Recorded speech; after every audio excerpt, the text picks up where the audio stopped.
G'day guys, how are ya? I'm using a phone holder thing, belongs to my daughter, but I have to hold my iPad because I'm going to read to you all the notes that I took watching the Brady Bunch. So here we go. Alice hangs washing, but there's never ever any underwear. It's taken till series 4 for me to get my head around the layout of Mike's den amongst the rest of the house. It just didn't compute in my head, but I think I've got it now.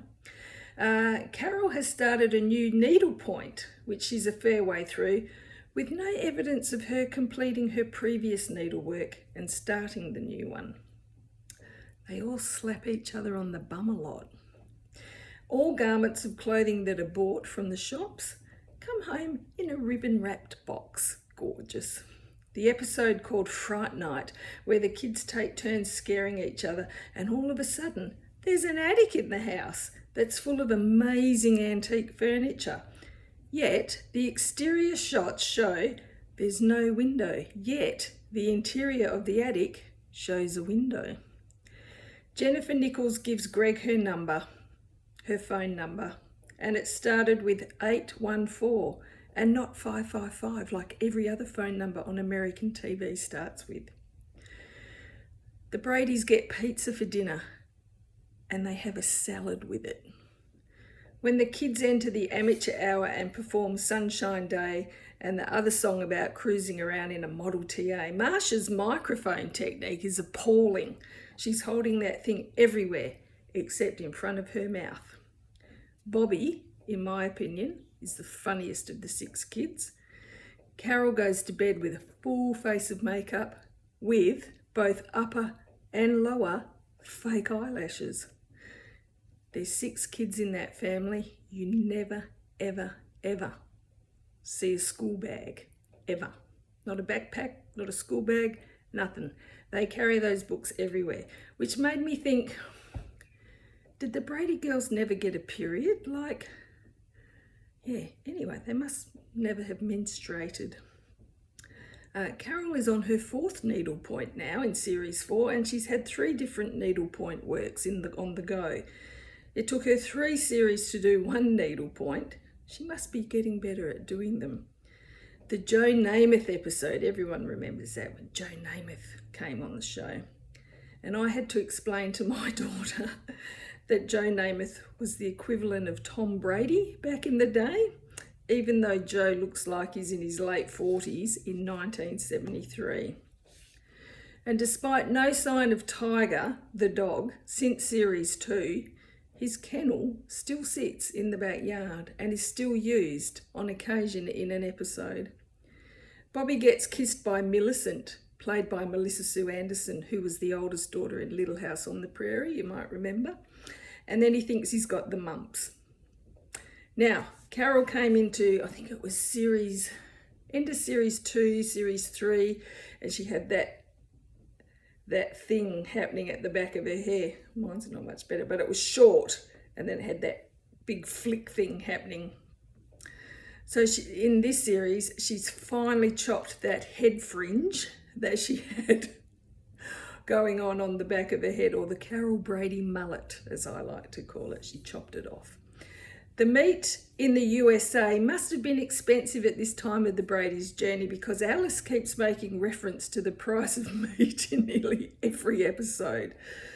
The Brady boys are living proof that anyone with curly hair should never, ever, ever brush their hair when it's dry.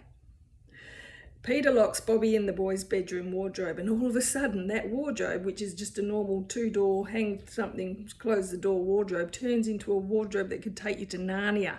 It was like a room. Carol's old boyfriend comes to visit. His name's Tank, and he calls Carol Twinkles, but he looks exactly like Donald Trump. So yeah, Google Tank from the Brady Bunch and see if you agree with me. In series 5, I've seen the Brady girls attend 1 ballet class in the whole of the Brady series. Now, a whole episode is about the 3 of them in a ballet class, and Jan doesn't get picked for the recital because she's unco. There's no weather. It's never hot It's never cold, it doesn't rain, it doesn't snow. And Cousin Oliver at the end of series 4 comes to stay, and Carol has put aside her needlepoint and taken up crochet.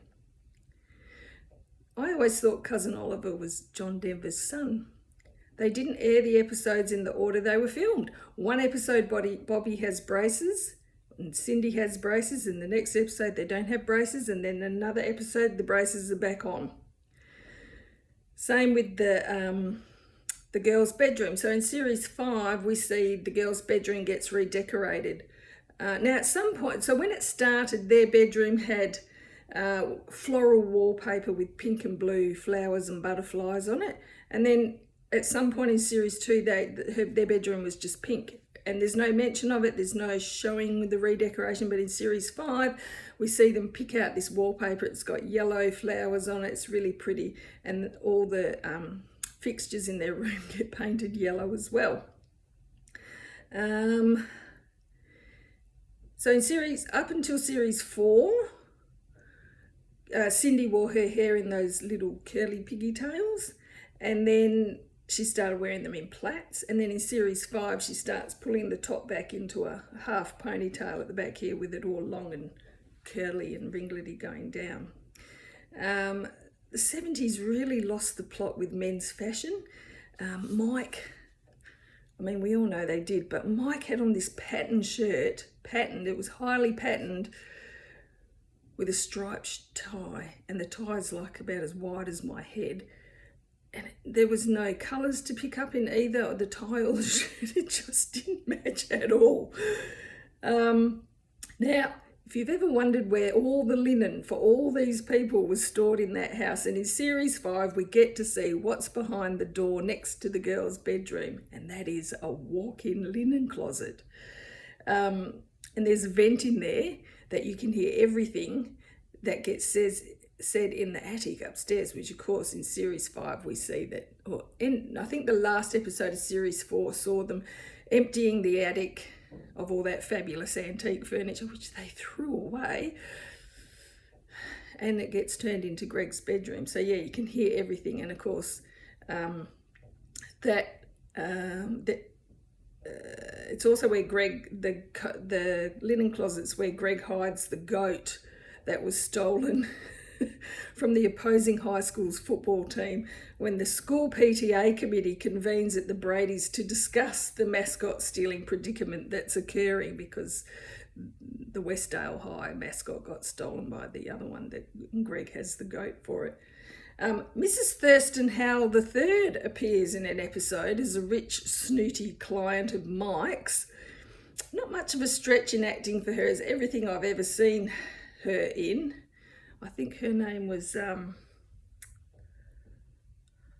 gone, I can't remember her name. Anyway, she's always played a rich, snooty older lady in everything I've ever seen her in.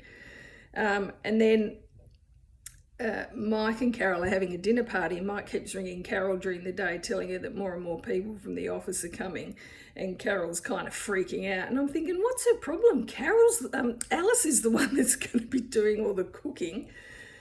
Also something, why do they call the laundry the service porch? And why do they call a beanie a ski hat?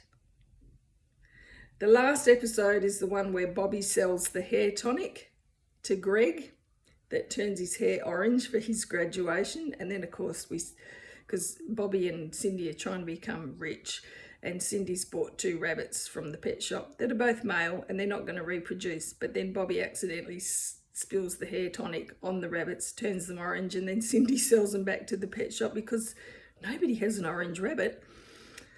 And then lastly, in that last episode, Carol and Bobby are sitting on the stairs, and the most famous quote to come out of the Brady Bunch in all 5 series was, "Quitters never win and winners never quit."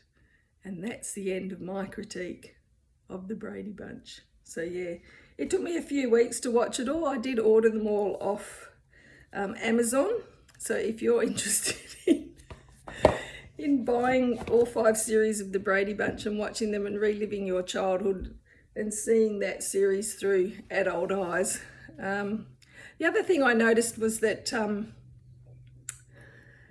the episodes were really short. Like when I was a kid, it seemed to take forever. Of course, it was only a half-hour block, but the episodes probably only last about 20 minutes, if that. So yeah, you can get through them pretty quick. So there you go. Anyway, this TikTok's about as long as a Brady's episode. So yeah, have a great day, guys. See ya.